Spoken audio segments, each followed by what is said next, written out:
ਬਿਸਮਿਲ੍ਲਾਹਿਰਰਹਿਮਾਨਿਰਰਹੀਮ। अस्सलामु अलैकुम जी आया ਨੂੰ ਰੈਕਸ ਕਿਚਨ ਵਿੱਚ ਸਾਰੇ ਦੋਸਤਾਂ ਨੂੰ ਖੁਸ਼ ਆਮਦੀਦ।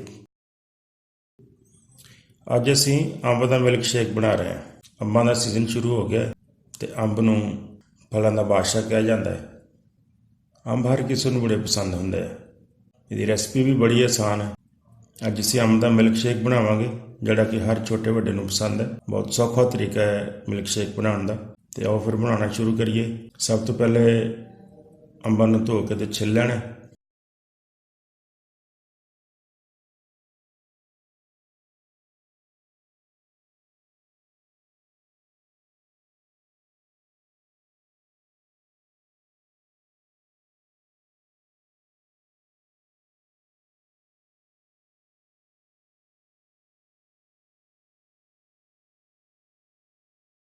ਛਿਲਕੇ ਤੇ ਇਸ ਤਰ੍ਹਾਂ ਇਹਦੇ ਉੱਤੇ ਆੜੇ ਤਿਰਛੇ ਕੱਟ ਲਗਾ ਕੇ ਤੇ ਇਹਦੇ ਛੋਟੇ ਛੋਟੇ ਟੁਕੜੇ ਬਣਾ ਲੈਣੇ ਆ।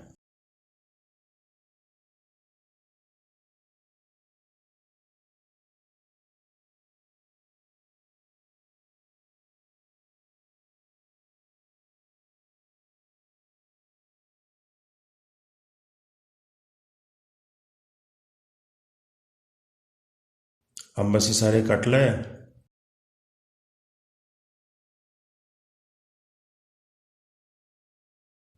ਅੰਬਾਂ ਦੇ ਨਾਲ ਨਾਲ ਸਾਨੂੰ ਥੋੜ੍ਹਾ ਜਿਹਾ ਦੁੱਧ ਚਾਹੀਦਾ, ਚੀਨੀ ਚਾਹੀਦੀ ਹੈ ਤੇ ਠੰਡਾ ਕਰਨ ਵਾਸਤੇ ਕੁੱਟੀ ਹੋਈ ਬਰਫ਼ ਚਾਹੀਦੀ ਹੈ। ਇਹਨਾਂ ਸਾਰੀਆਂ ਚੀਜ਼ਾਂ ਦੀ ਮਿਕਦਾਰ ਕੋਈ ਫਿਕਸ ਨਹੀਂ, ਕਿਉਂਕਿ ਹਰ ਚੀਜ਼ ਤੁਸੀਂ ਆਪਣੀ ਮਰਜ਼ੀ ਨਾਲ ਪਾ ਸਕਦੇ ਹੋ, ਵਧਾ ਸਕਦੇ ਹੋ, ਘਟਾ ਸਕਦੇ ਹੋ। ਕੋਈ ਲੋਕ ਦੁੱਧ ਬਹੁਤ ਜ਼ਿਆਦਾ ਪਾਉਂਦੇ ਆ, ਕੋਈ ਲੋਕ ਦੁੱਧ ਬਹੁਤ ਥੋੜ੍ਹਾ ਪਾਉਂਦੇ ਆ। ਮੈਂ ਕੋਈ 3-4 ਗਲਾਸ ਦੁੱਧ ਸ਼ਾਮਿਲ ਕਰ ਰਿਹਾ। ਸਭ ਤੋਂ ਪਹਿਲੇ ਤੁਸੀਂ ਅੰਬ ਜੂਸਰ 'ਚ ਪਾ ਲਓ।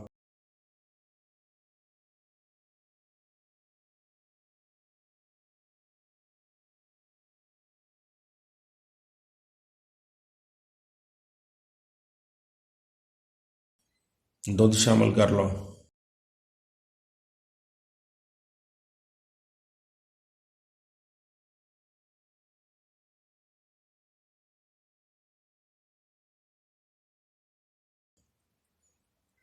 ਤੇ ਹਸਬੇ ਜ਼ਰੂਰਤ ਚੀਨੀ ਪਾ ਲਓ।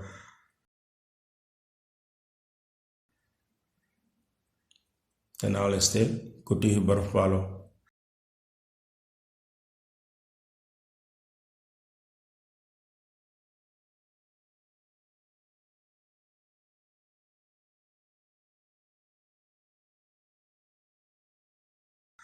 ਤੇ 2-3 ਮਿੰਟ ਇਹਨੂੰ ਤੁਸੀਂ ਗ੍ਰਾਈਂਡ ਕਰ ਲਓ।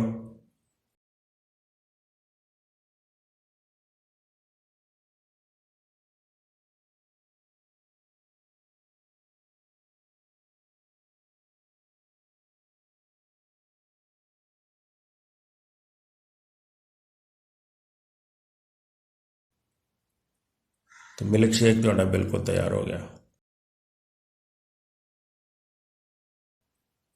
ਬੜਾ ਮਜ਼ੇਦਾਰ ਬਣਦਾ ਹੈ। ਗਰਮੀਆਂ ਦੇ ਸੀਜ਼ਨ ਦਾ ਬਿਹਤਰੀਨ ਤੋਹਫਾ ਹੈ ਮਿਲਕ ਸ਼ੇਕ। ਹਰ ਘਰ 'ਚ ਬਣਾਇਆ ਜਾਂਦਾ ਹੈ। ਤੁਸੀਂ ਵੀ ਬਣਾ ਕੇ ਪੀਓ ਤੇ ਮਜ਼ੇ ਉਡਾਓ। ਬਹੁਤ ਸ਼ੁਕਰੀਆ। अस्सलाम वालेकुम।